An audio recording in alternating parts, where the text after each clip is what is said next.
The Pro Show is brought to you by Rockin' Media and our proprietary Flash HDR photo process, providing you with the best, most realistic photos of your property.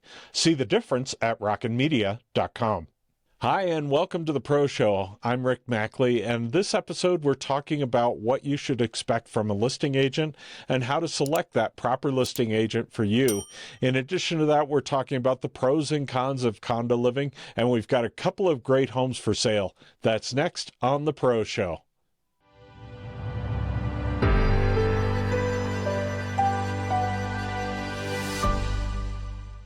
So today we have four great agents from Colorado Springs all the way up to Fort Collins. We have Carrie Holmes to my left, and then we have Laverne Brookie here on a little bit further over. Then we have Jessica Drummond down below me, and Camelia Corey down in Colorado Springs. And Laverne's on the west side, and Jessica's kind of on the east side. So we got kind of the whole north, south, east, and west going here today.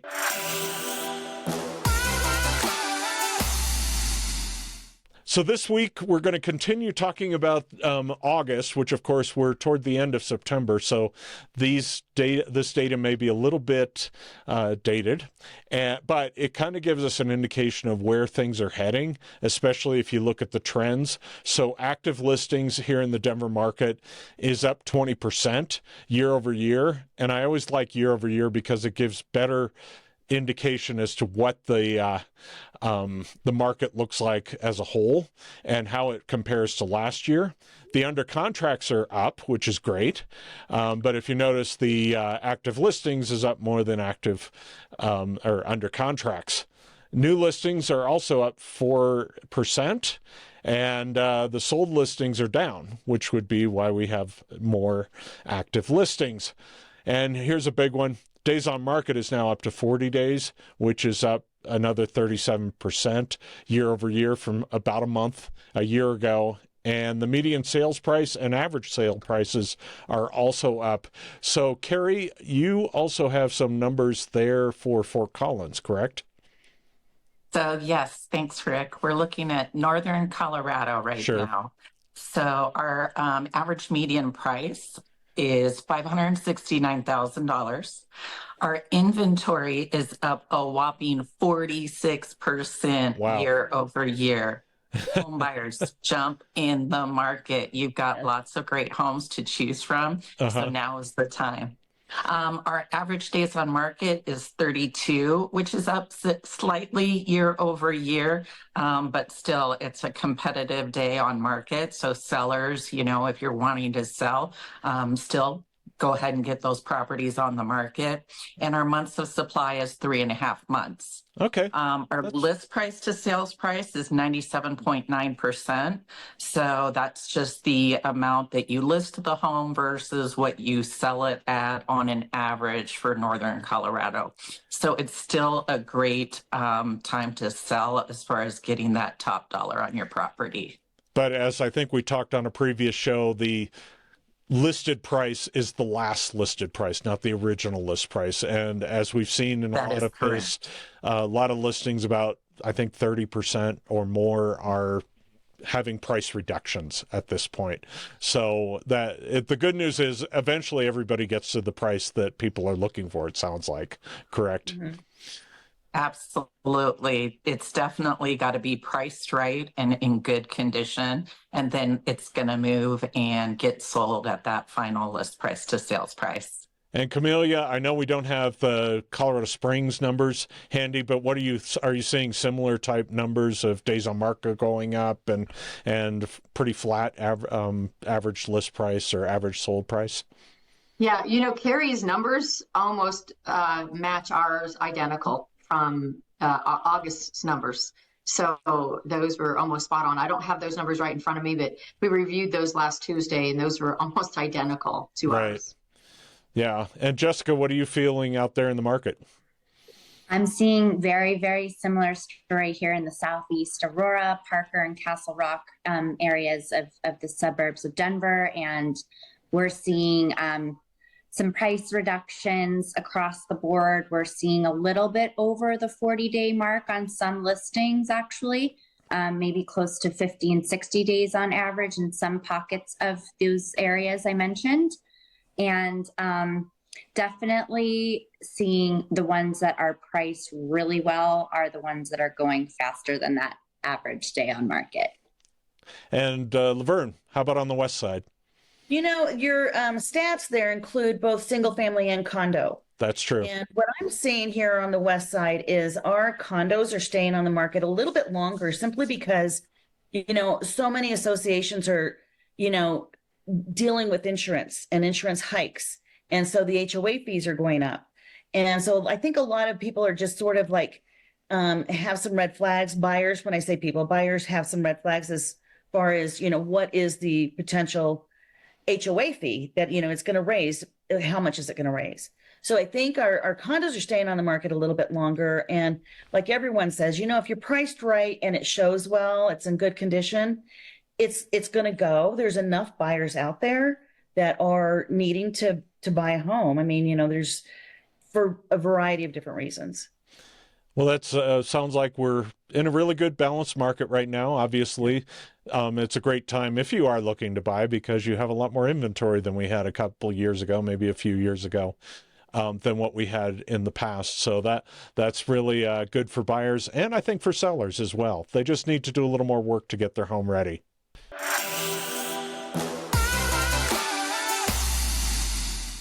So this week we're talking with Nancy Alexander from Guaranteed Rate Affinity about what can really mess up your credit score and then possibly make it that you can't close your loan. Hi, Nancy. Hi, Rick. How are you? I'm doing great. So tell me, give me a couple of things that people do that they inadvertently cause themselves problems. Well, when you're in your mortgage, we start at the beginning, the middle, and the end and say, don't buy. Right? Don't buy anything. Don't buy that washer and dryer you think you want for the new home, the furniture, the car. If somebody's car breaks down, which it certainly has happened, while you're in the process of getting your mortgage loan, it's like, just make sure and check with your loan officer that new debt to income that you're bringing into the picture isn't going to knock you out of the ability to qualify for your loan. So I would really stick with the don't buy, right? Okay. So, but of course that is generally speaking if you're using credit to buy. If you've got the cash, It probably won't matter, correct? Unless you were planning on using that cash for your down payment. Right. I was going to say, if the cash is part of your asset picture, right, for payment, now, are we going to recheck asset before closing? No, we're not. Once we check your asset picture, we assume those assets are going to stay there. So you've got to take responsibility as that borrower to make sure you've got your cash to close and you're not going out and pulling that asset from a source that we have not verified. And tell me, so what are you pulling credit reports right before you close? Make sure that those ratios are still good? It's a great question, Rick. What we do is we pull a soft pull 24 hours before closing because that will tell us whether you've opened any new credit or not. And if you have, we put the brakes on, right? Like you and I have talked about before and say, okay, wait a minute. What's this payment? Does it replace a payment or is this a new payment? And how does it affect your debt to income? So just make sure that you're always transparent with your loan officer as to what you're doing while you're in the period of that transaction. You'll benefit, everybody will benefit from that transparency. So trying to be efficient and getting that furniture that you want to move in on the first day that you've closed could potentially really harm you actually getting to closing if it causes a red flag, right? It's called patience, right? Right? Yeah, it's like patience and perseverance, persevere through the transaction, get to the closing table. The minute you're closed, game is over and the new game opens up. You can head to the furniture store and start doing that shopping for sure. But if I didn't open up new credit, meaning with a new lender, it's just expanding Is that going to show up on my credit report? And if so, how close to close? No, expanding is not going to show up on your credit report. So if you've already got your Amex account, your Citi account, your whatever it may be, right? And you're just adding to that balance, that is not going to show up on your credit report. I wouldn't suggest that you add a tremendous amount to where it's really going to affect your DTI. I would still play it on the safe side. But it's only that opening of new credit, Rick. That's a great point. So it's DTI, debt to income ratio. That's what you're Debt to talking income. about. That's Okay. income. And if that debt goes too high and you get over that 50%, you can really hose yourself, it sounds Yeah, like. you can. So, You can. well, we've all heard about all the new interest rates coming down, which is great news. I think next week we should talk about how that really impacts, because there's a lot of shorthand in the media about, oh, well, the interest rates came down, now mortgage rates are coming down. Not necessarily the case. Shall we talk about that next week? Sounds great. I'd love to. Sounds good. We'll see you next week. Thanks.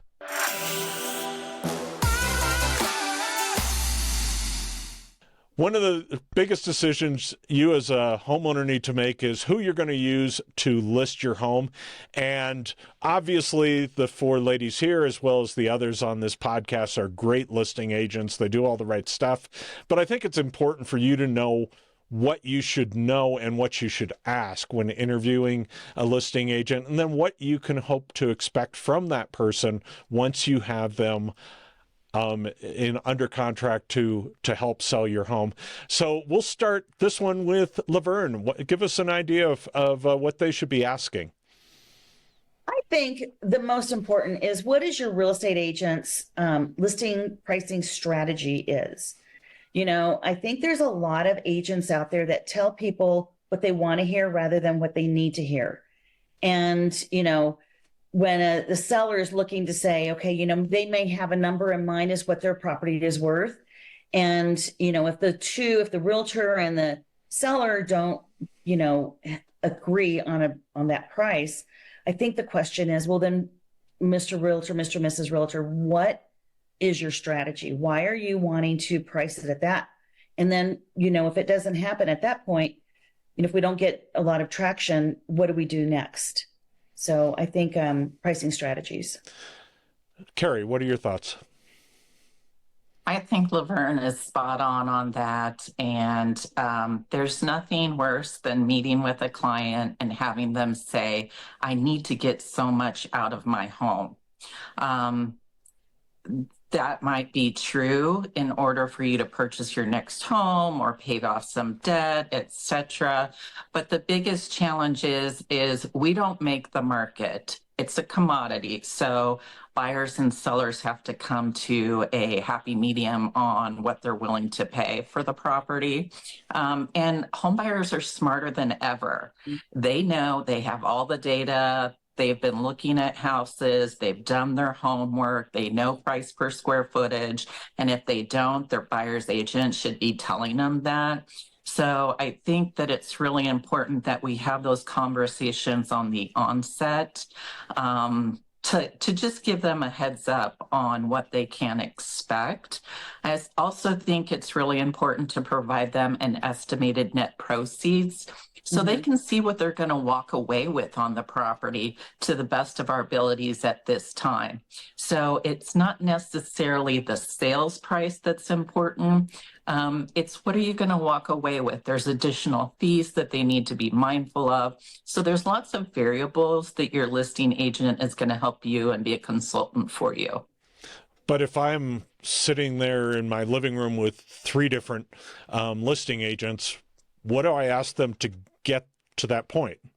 Anybody can take this. Camelia, what are your thoughts? Sure. Well, when I go on an interview to get a listing, one of the first things that I like to tell clients is it's my job to educate you on this journey forward. And so I think when you're interviewing an agent or agents, is you want to understand what their process is, what journey you're going to be on with them, because it's going to be a journey. You're going to be together almost on a daily basis for the next 30 days, 40 days, however long it takes to close. And so I want to know more. As a consumer, I think I would want to know more than just price. I want to know all the other strategies, because there's other things that you do as an agent that help get that price. And so, we talk about the 5 pillars of strategy. When I go on a listing appointment, there's literally 5 different strategies. And so I think the consumer should ask the agents, what is your process? What is your system? What does that look like? And especially honing in on what is your knowledge of the market that they are particularly in. We have Denver agents that come down into the Colorado Springs market. Colorado Springs markets agents go into the Denver market. You want to know that they're just not there to get another deal, but that actually they know the market. They know how to strategize for the market that you particularly are in. So I think those would be some questions that I would ask if I was a consumer. Mhm. What do you think, Jessica? Yeah, in addition to pricing, which is, obviously one of the main points of a listing agent to get the seller the price they are hoping to get, but also, set them up for success, is also what can that seller do to improve the property, to make sure it's sellable at that price, and, or what they would need to do. And if they're not willing to do certain improvements or anything of that sort, what is the realistic price of the home sale? And I think painting the picture up front realistically is where the success comes in. So I think that those are some really important questions a seller should be asking to their listing agent prospectively. Well, it seems like if I'm all about the dinero. So, what's it going to be for me? And, 4 of you come in and Camellia says, well, you're going to get 750,000 and the rest of you are at 620. Well, why wouldn't I just go with Camellia? That was a hypothetical. Camellia may be right. Agent X. Why shouldn't I go with Agent X, Laverne? Because, it seems like maybe she knows something the other 3 don't. That's, what, that happens. And I'm betting Camellia is probably more accurate than than the other ones. They're a little higher, but if they want, if you're at that higher price point, it's like, okay, to get to that higher price point, does that mean install new carpet, paint, do some, put some money into it, put some work into getting this listing where we need it to be? And so there's different, thoughts on that. It's like, are we selling this as is at the lower price point? Or do we want to get more money out of it? Which means there's going to be more work on your end, seller, to get to that point. But Carrie, that sounds like a discussion you might have after you've already got the listing, or do you have that discussion when I'm sitting there? Because I might say, yeah, the other agent said I could get 750 for it. And you might say, then what? Well, the numbers are what the numbers are. I don't make this up. And what we really need to focus on is the data, the sales data, because it's the same sales data that an appraiser is going to use to value the property. And likely there's going to be an appraisal on the property. And he's looking at the same data that we are. So we need to make sure that that's compensated by the value, the different strategies that they look at, price per square foot, condition, location, all those different variables. So that's definitely a conversation that as a realtor, you're going to have on the onset. I think it is important to factor in as well to get that higher sales price. Well, you're going to concede time on getting it on the market, and then the outlier of the money that you need to put up front. Now, not everybody has the cash to put something, the new carpet, the new paint, etc., on the property on the onset. So I think it's just something that we need to have that open and frank conversation with our clients and see really what's their main motivation: money, time on market, etc. So there's several different variables we need to chat about.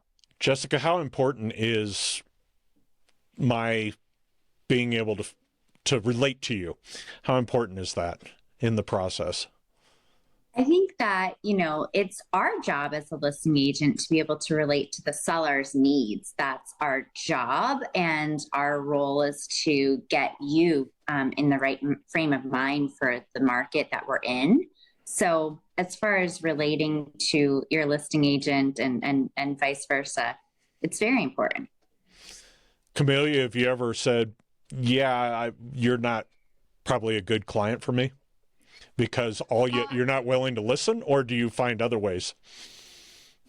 There are times when it's not a good fit, when their goals are not aligned with reality.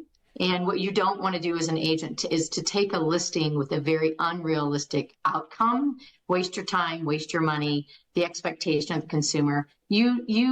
That's rare, because usually before you take a listing, and I would pass on something like that. I think all of us would agree. I don't want to waste my time or my money, or the consumer's time or money. But I think, to Jessica's point, it's our job to put all the pieces of the puzzle out on the table so that they can understand what they're dealing with. And if it's not a good fit, it's not a good fit. But the communication piece, to that point, I would say that is the number one relationship magnet in real estate. You have to be a good communicator as an agent, but you have to be able to talk in the language that they can hear. Somebody who just wants to get that house gone, it was an inheritance, they don't care anything about it, is very different than the person who's lived in that house for 50 years and it's their life. I mean, you're talking about two different consumers, and constant communication on how they can hear. Do they want email? Do they want text? Do they want phone calls every day, once a week? That's huge in our relationship. So communication, I think, is number one, making sure that you can talk the same language from beginning to end. So, Jessica, should I be asking the agents, how do you communicate?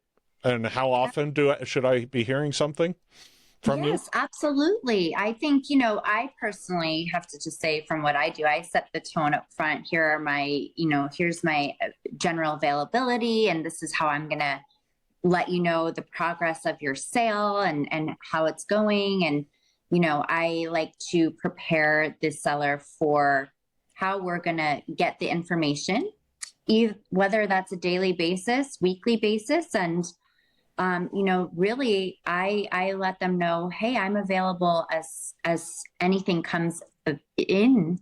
And, if they have an expectation, I also ask them, what is your expectation of me as your listing agent? As far as how often I want to be communicated with. If I'm really busy, maybe I don't want to be, just give me an update once a week, or maybe send me an email once a day. And then it would seem like during this whole interview process, I might want to ask Laverne for them to do something and see whether they actually do it. Wouldn't that make sense? In other words, if I'm asking 4 different agents, can you give me an update on X? I don't know what that might be. Maybe what you've seen in the market in the last 30 days. And if you could send me something by 5 o'clock tomorrow, that'd be great. Seems like that would be a good way to find out whether they actually follow what I want, correct? I think one thing when you're interviewing realtors, I think one thing that you need to keep aware of is, what questions are they asking you? How much information do they want to know about you? What are your motivations? What kind of financial situation are you in to be able to sell this home? I mean, the give and take is important, but I think the questions that a realtor asks the sellers are as important as what those sellers are asking the agent. And is your agent listening to you? Interesting. And should I be asking what sort of marketing, Carrie, that they're going to do on my house, or is all the marketing the same? You put it in the MLS and everything's done, and you get some pictures and off you go. Marketing is critical, and my background is in marketing, so I absolutely love it. You want to find out, are they having the professional photography? How are they going to get the broadest exposure on your home out into the market? And working with great photographers such as yourself, Rick, has been incredibly important in the success of my business and providing that information out to the broader community. One of the things I did want to touch upon, Camille made a great point when she says, I don't want to waste my time and money on the onset, because I think a lot of sellers don't realize that we pay for all these things on the upfront of the listing period. So we're paying for the professional photography, the advanced exposure, maybe the magazines that we put the home in, and all those different things that each of us do individually to advertise and market your home. We're paying for those on the onset. So we get paid upon success. So we are mutually invested in getting your home sold. And that's just another variable to keep in mind, that we're committed to helping you get to where you need to go. And what I'm thinking is that, Laverne, if I'm just shopping, say, commission, is that a smart way to go? No, not at all. You know that old saying, you get what you pay for. If you're just shopping commission, as you know, remember, like, they're interviewing, the seller's interviewing the agent's also interviewing the seller. And, we keep going back to, do we want that? And if I get the inkling that the seller's shopping rates or commission, that's a flag for me too, because I'm going to give everything I have in getting the sellers the highest possible price. And, when I give everything, I want to be compensated for it. And that's a flag for me if I know that I'm being shopped for commission. So if they're saying, can you do this for 1%, what do you tell them? I said, I don't think I'm your agent. Okay. So, Camelia, are there any questions I should be asking to ferret out desperation? In other words, there are lots of agents out there that haven't, especially in this market, haven't sold a lot. They haven't gotten a lot of listings, and they seem like eager. How do I find that out? Is there a way? Yes, I think talking about or asking the question about the experience, how much experience have you had in real estate, and, why did you get in? I think hearing the backstory as an interview process, you want to know where they've come from. How did they get into real estate? What's their real estate journey look like? What are their successes? You might even ask for their statistics, right? How many homes have they sold in the last 2 years, maybe specifically in your area or in your price point. I think experience is huge. Not that a newer agent can't do a great job.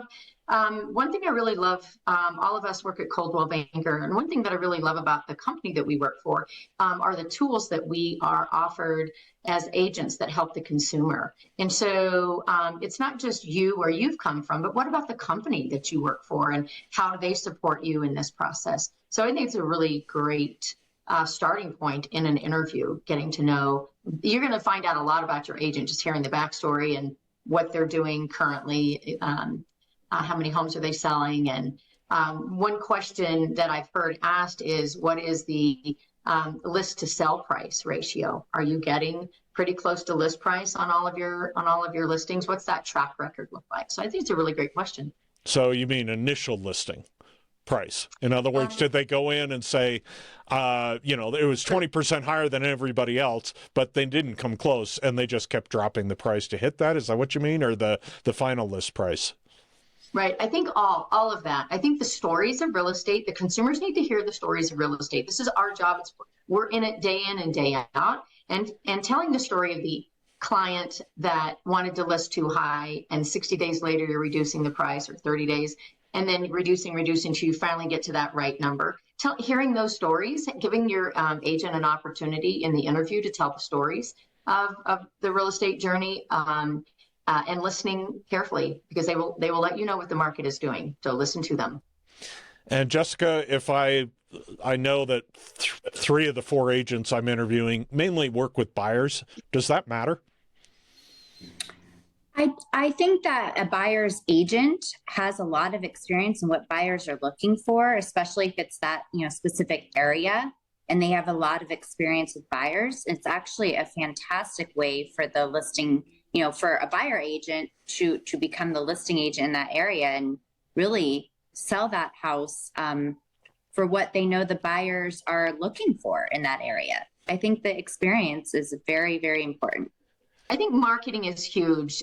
Earlier, I talked about the 5 pillars of strategy, timing being the first pillar. I think your agent, from a marketing perspective, the timing, the pricing, the prepping the home, the staging, and the last pillar is the marketing. That last piece is super important. There's nothing more irritating as an agent when you're showing houses and somebody has taken pictures with their cell phone. They have not done professional photography. They have not prepped the home. They have not staged the home. It is very hard to have a really great experience with your consumer when that all the pieces have not been hit. But from the marketing standpoint, we have the opportunity to go far and wide with marketing. One thing I do love about the company we work for, Coldwell Banker, no matter what agent you have, the marketing tools that we have are phenomenal. But you want to have print marketing, you want to have social media marketing, you want to have video. You really want to be encompassing, reaching out from a 360-degree approach, from here's the house, does it show well from the street, to did the neighbors know that we're on the market? What about a broadcast to the agents? Hey, here's a new listing, or it's coming soon, it's not even hit the market yet. Are we reaching those agents who have those excited buyers just looking for the right property? And then the social presence, going far and wide from that perspective. So I think marketing tells the story of not only who you are, but the house is. So I think having an agent who is serious about the marketing of your home is, I think, number one, because there's nothing like getting your house ready and then it not going out far and wide as far as it could with the tools and things that are made available. So Jessica, if you're wanting a full commission as a listing agent, is it appropriate for me to ask you to justify what you're going to do for that? It is absolutely justified. There's just so much that goes into it from start to finish, and a top-notch listing agent is going to have a very aggressive approach to their listing package with what they would offer a seller obtaining, or paying a full listing commission to a listing agent. Laverne, what's the benefit of that, having more marketing out there? You would think you get more buyers, but is that true? Well, of course, you want more exposure. And the more exposure you have, the more, I've had clients to ask me, hey, do I really need to put this on? Don't you have a buyer? And my reply would be, if I did have a buyer, that's great. But how do we know what the best value is for your property if we don't put it on the open market? Oh. And if we don't let everyone come in and take a jab, throw their hat in the ring on this property. So we want the most exposure. And so, blasting with Coldwell Banker, again, we have the best tools, and blasting it out, even internationally, we want to get the most exposure for all of our listings. And that way we bring in the better buyers. Do you all typically go for full commission so you can do everything, or do you discount? That's another hot potato. Ooh, well, obviously, I assume what is full commission, because obviously it's all negotiated. So if I am more concerned about, because I'm looking at the net proceeds from the takeaway, and you're a big portion of that at whatever, 3% versus 2% versus 1%, should I be willing to give up stuff? Or meaning, don't do as much marketing, Carrie? Or should I just, personally, I think I should just let you do your job, but maybe I don't have that choice. I really need to get X out of this house and I got to go. And so I got to go with the 1%, or what's the downside to that, Carrie? I think it really boils down to the particular realtor strategy and how they work. We're all independent contractors, so we work, we have our own set of guidelines in addition to working with Coldwell Banker and the tools that they're provided. But for myself personally, each listing I bring to market is a reflection of me. And so I want to make sure that we put it on right to begin with. If it's a vacant property and it's going to sell in that first weekend, I still expect myself to stage it, have the professional photography, because again, it's a reflection of me. And I know that I'm going to get you the most amount of money possible when I do those extra little things. And yes, of course, there's additional cost, but it is the cost of doing business. And again, I want to get you the best possible price and terms. My hope is you're going to tell your friends, your family, your coworkers, etc. You had such a great experience working with Carrie, and that's how, fortunately, we're able to stay in this business as long as we have, is getting those recommendations and referrals from our clients. So they're looking at you selling their house as one transaction. You're looking at it as just one of many into the future, correct? Absolutely. If you're planning on staying in the business for any length of time, you need to look at this as an end game, a long-term process. It's not just a one-time deal. And I think maybe that's some of the things that when you're interviewing newer agents or maybe extended family, that they're just looking at it as a one-time deal, and they might not put in the same effort and commitment that somebody's in it for the long haul. Which is why we call this the pro show. You guys are professionals. And there is a difference between somebody who dabbles in real estate and somebody who's doing it every week. And I see it from the photographer standpoint. When I happen to have an agent who doesn't do it all the time, I can see the difference in what's happening with the listing when I show up. There are times we show up and I kind of get the feeling the agent hadn't been there since they took the order and took your listing, and what I find is that's not the best thing, and then they get mad at me for not removing the pop cans and the other items from the pictures. And that's a lot of the stuff you guys do, is making sure the listing is ready. And so I think interviewing your agent or your prospective agent is really critical to making sure that you get the most out of your money, which means getting the most buyers in there, and then having the ability to actually have that conversation about, well, do you want this offer or do you want this one? And unfortunately, in the market that we had a few years ago, you go, well, it sold in a weekend. Yes. And they just used their iPhone pictures. Yes. But if they had 3 offers as opposed to 1, did you actually get the most out of your house and that asset? So just something to keep in mind, and I appreciate this discussion.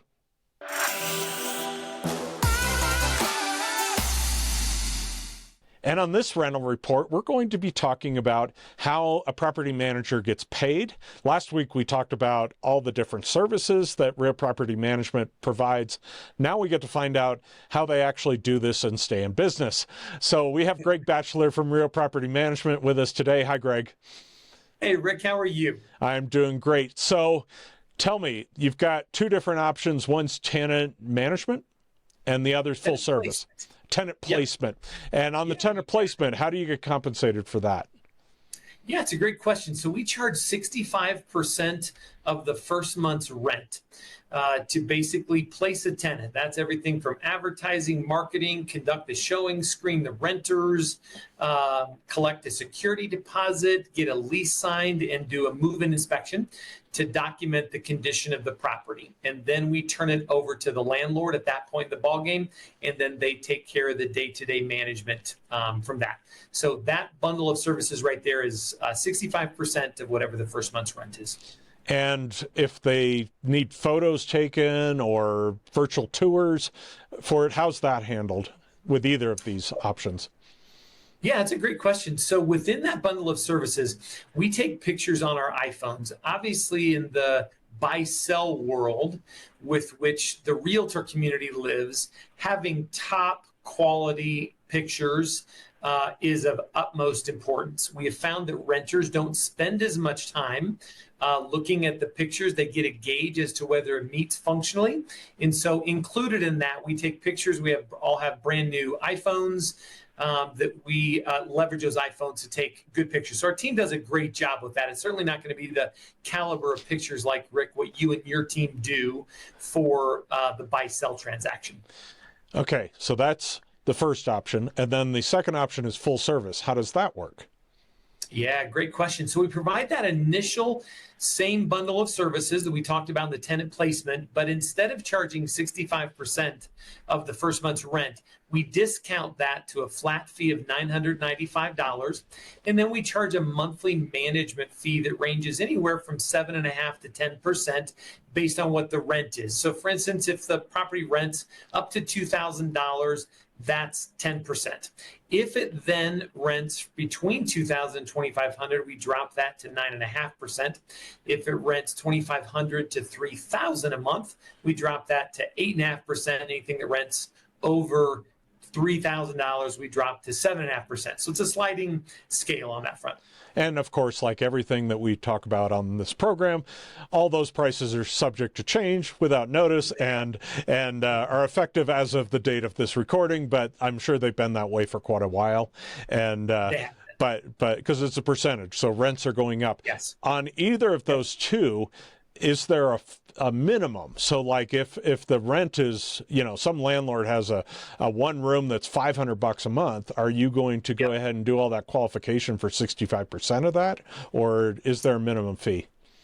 Yeah, there is a minimum fee of $995 on that. And interestingly enough, Rick, we used to run into that minimum a fair amount when rents were a whole lot cheaper 10, 15 years ago.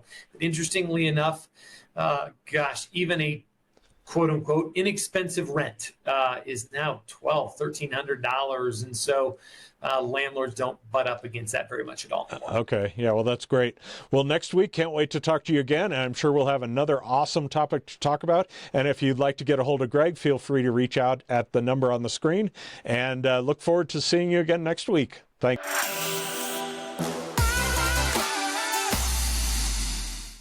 What I want to talk about today are the pros and cons of condo living. So, Jessica, what are some of the pros of living in a condo? A condo is a great option for somebody who's looking for low or no maintenance living, easy to care for. It could be a great first starter home or a downsize option. There's so many wonderful things. Community, usually, an area that's pretty easy to get to, that type of thing. There's a lot of condo options and pros with that. So, Carrie, it seems like some of the amenities you might not have in a normal neighborhood might be a pro, correct?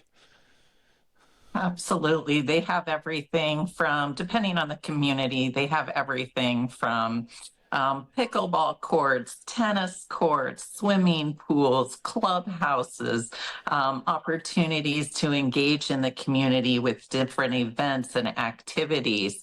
But living here in Colorado, probably one of my favorite pros is the lawn care and also the snow removal. So that's one of the big amenities in my mind. Also, the great part about it is they a lot of times take care of the exterior maintenance as far as the building. So when we're talking about HOA fees, which I'm sure we're going to jump to here in a second, you need to weigh, what do I actually get for that? Sometimes you get, different things, like you get your insurance included with that as well, but also sometimes there's cable TV and internet that's included. Sometimes there's heat, water, sewer, trash. So when you add all those things up that are for each individual community, you might be getting a great value for that. So there's a lot of variables you need to keep in mind and make sure you're aware of everything that's included in your condo. Laverne, have any other pros? Oh my gosh, there are definitely great pros. I mean, some buildings that we have just have like concierge. So you have a total lock and leave. Concierge is going to take care of, the security into the building. So, I mean, you really, when you're considering a condo, it's maintenance free. in many of these places. And again, if you go into something that just doesn't, you don't want the concierge, you don't want the higher HOAs, and you're a first-time home buyer, you can find those ones that don't have that many inclusions and still keep your price very affordable. So I think there's always a market for a condo. There will always be that, first-time buyer, empty nester, lock and leave. Yeah. Camelia, any other pros that you can think of? And if not, we can start on cons. Well, I think those are great, amazing pros. And I will say, when I'm talking to the consumers about like first time home buying and what are my options, it's really fun to go through the difference between townhome, condo, single family living. So it's kind of fun to go through all those. But I really think the condo living environment is really a seasonal thing. I mean, we see people in different seasons of their life, and I think it has a place in kind of the journey of someone's home ownership. So definitely think people should understand what their options are, talk to their agent about, I think everybody on here just said some amazing things about condo living. We're seeing more and more condos and townhomes being built in our market down here in Colorado Springs. So definitely great pluses that were mentioned. And it would seem like, one of the pros is being able to go away and not have to worry about it. I mean, if you're a snowbird, that might be a good time to be in a condo, because you can fly south and you don't have to worry about necessarily the pipes freezing over the winter, because you've got somebody else taking care of it. I just want to jump in here and say there is a difference between a condo and a townhome. So a lot of people think of condos maybe as apartment style living, which are stacked units, one on top of each other. And that is a form of condo living.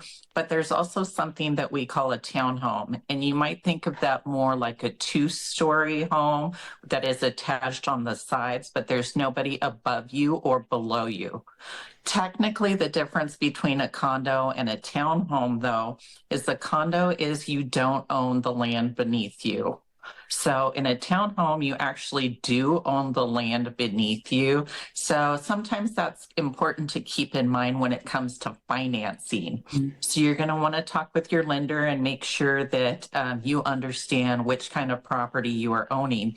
Because even though it's attached on the sides and maybe what we would call a townhome style, it might possibly be a condo where you don't own the land below you as well. So just something to keep in mind when you're shopping for this type of product.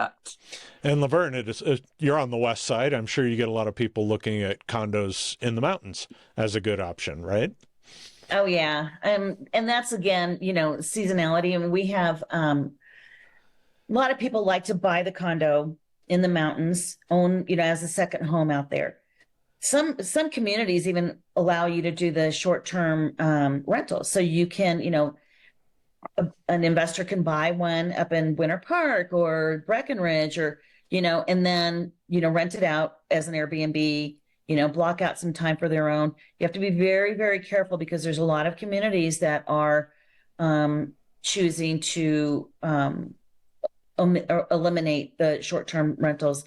So it's not everywhere, but if you can find one of those, they make great investments. But it's also a thing too where you don't want, if you're down here 5 days a week or maybe up there over the weekends, you don't want to be thinking about whether the pipes are freezing. And I assume if you have a house up there, it's kind of your responsibility, and you have to have a management company to take care of that. And so let's move on to the cons. What do you guys think are some of the cons? And Jessica, you want to take that?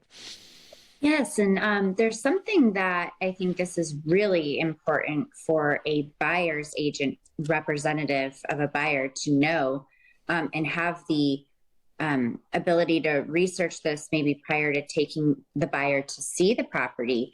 In some cases, some condos and possibly even townhomes, but it's a little bit more predominant in the condo sector, can have financing limitations. And it's something that we were seeing for a while, 5 to 10 years ago, maybe a little bit more predominant. But in some cases, some condo buildings don't allow FHA loans. Only conventional or cash buyers are approved or able to get a loan on a condo building.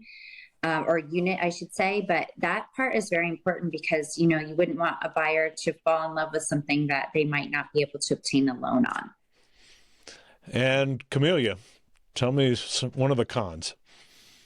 Well, one of the cons, and I see this often, it would be the whole pet thing. So in Colorado, everybody has a dog. 80% of people that live in Colorado own pets, predominantly dogs. So I would say understand right up front, the bylaws, the HOA restrictions on animals. And I think that's super important. The other thing is, if you're in a condo and you're on that third level and you've got to take the dog out 3 times a day, just understand what that's going to look like. So, Carrie, tell me about HOA fees and how that comes into play.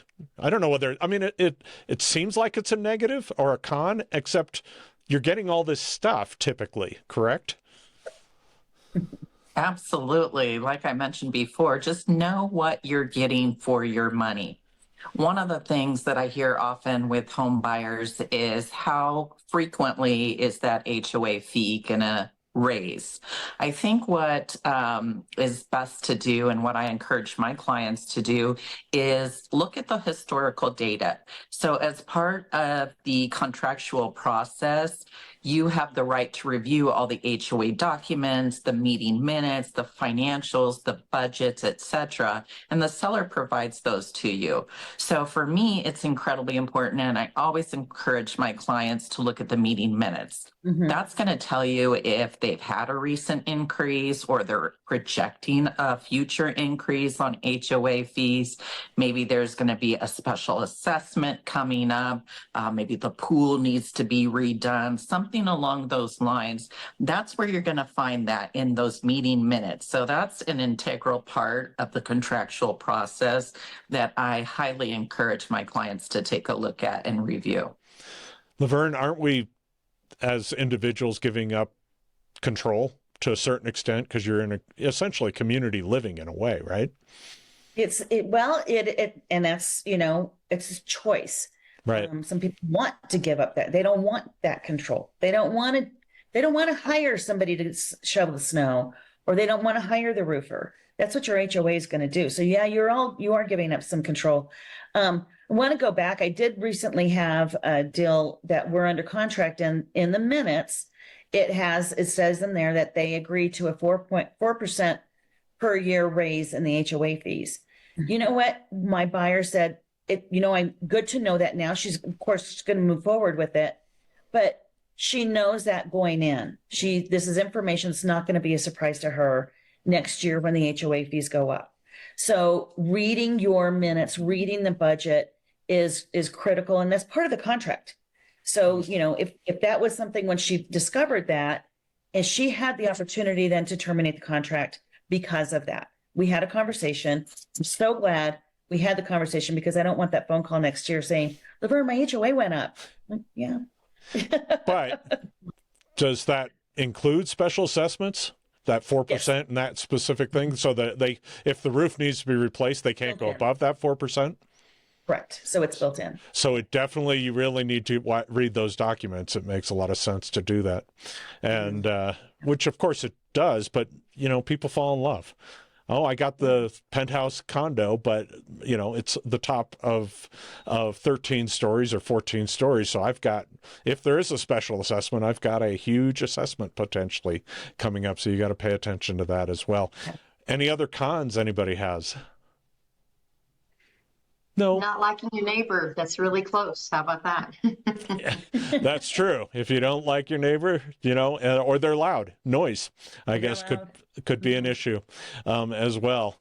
But it definitely is an option if you don't have the ability. It's a great way to get into some properties.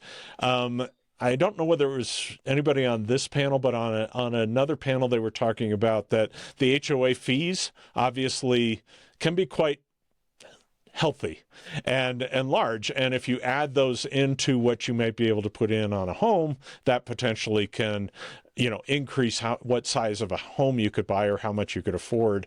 So you got to kind of keep that in mind. Obviously, a lot of homeowners associations also have their own fees, but they're, I would guess, less. Is that correct? If for a single family home, or does it matter? It's all dependent on the specific property. Typically, yes. There'd be less because you're not getting as much, correct? With a home versus a condo, you're not getting as many services. Correct. Awesome. Rick, I think the biggest thing that we're coming across now is the insurance that's associated with condo fees. They are requiring our insurance premiums are going up, so they are requiring larger financial allocation of the HOA fee to that.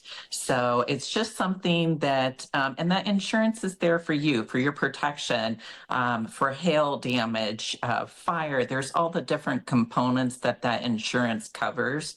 So I think it's really mindful to be keeping an eye on the insurance component as well, because nowadays that is a significant factor in the HOA fee as well. Jessica, it would seem like not having the best HOA board may not be the best, may be something that could also be a con. In other words, if you've got somebody who's into lots of nits and picks and everything, but so is that something you can find out before you buy? You definitely would get that information in the HOA documents, and I think that you could potentially find that information out. Now, as far as knowing exactly how those people operate during the meetings, maybe you attend a meeting if it's happening in the time you're under contract. But one thing, that comes up through the board is if there is a voting on a big issue. Here's one example that recently came up in a townhome association. There was roof damage due to recent hailstorms in the area, and the association was getting dropped by the master insurance policy. So the board and homeowners had to make a decision as how they'd like to move forward with their insurance. And ultimately, it was voted on for the homeowners to now become responsible for their own insurance policies as individuals, just as a single family homeowner would. But how that affected them is in the event of having to replace the roof, which many of the owners did have to. We're talking about now a new can of worms with roof lines and, that type of a subject. So that is something that, also is encompassing of the board decisions. Well, it sounds like if you're interested in a condo, that obviously these four ladies have a lot of experience in talking with and going through the paperwork and the different notes and the minutes. So they're a great resource as well to help you look for those pitfalls before you get into buying that property.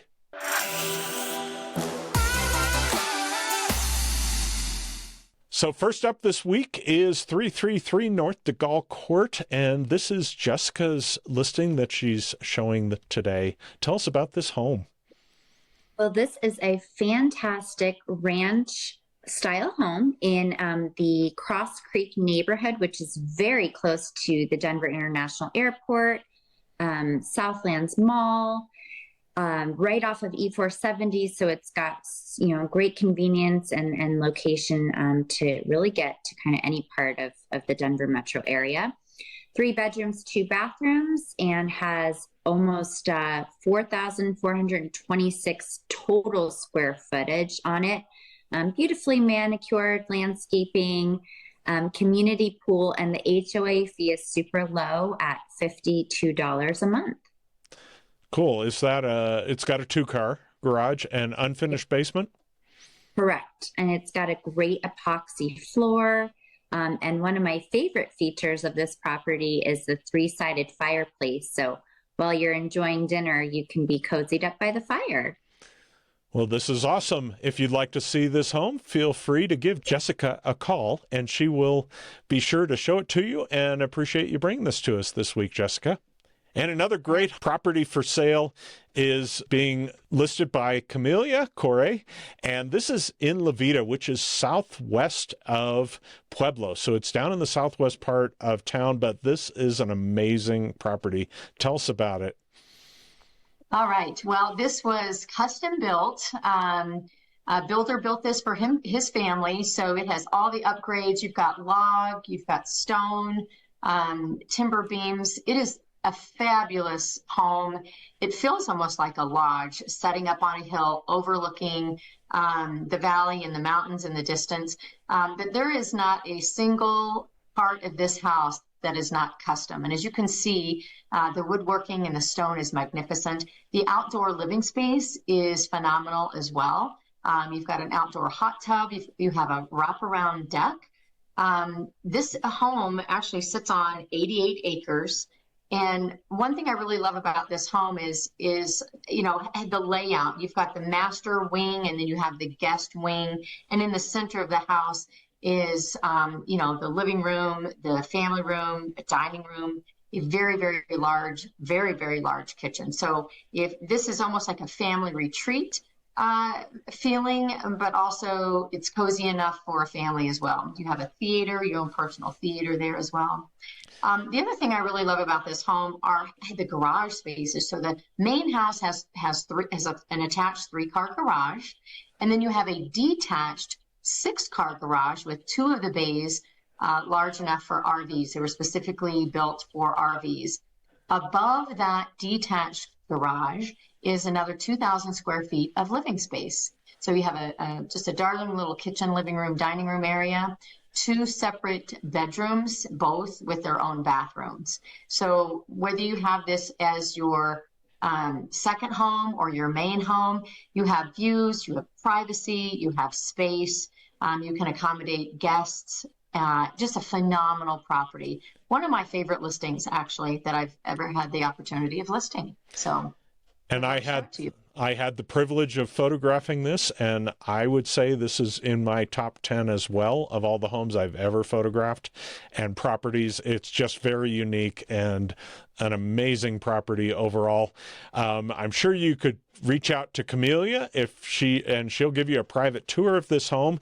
And because it's a little bit out there for most people, there's also a Zillow 3D tour where you can take a tour of this home. And I appreciate you showing it to us today, Camellia. This is a really amazing property. Well, great show, everyone. It's been awesome having you on again this week, and I hope you enjoyed the content that these ladies provided you. If you're interested in finding out more information about what we talked about today or about real estate in general, please feel free to reach out to them at the numbers on the screen. And if you have an interest in learning more about real estate, we have lots of episodes on lots of different topics at theproshow.com, or you can listen on Apple Podcasts or on Spotify Podcasts. It's in audio form, so you can listen to it while you're driving around. And we appreciate your time, and have a great week. We'll see you next week. Thanks. Have a good week. Thank you.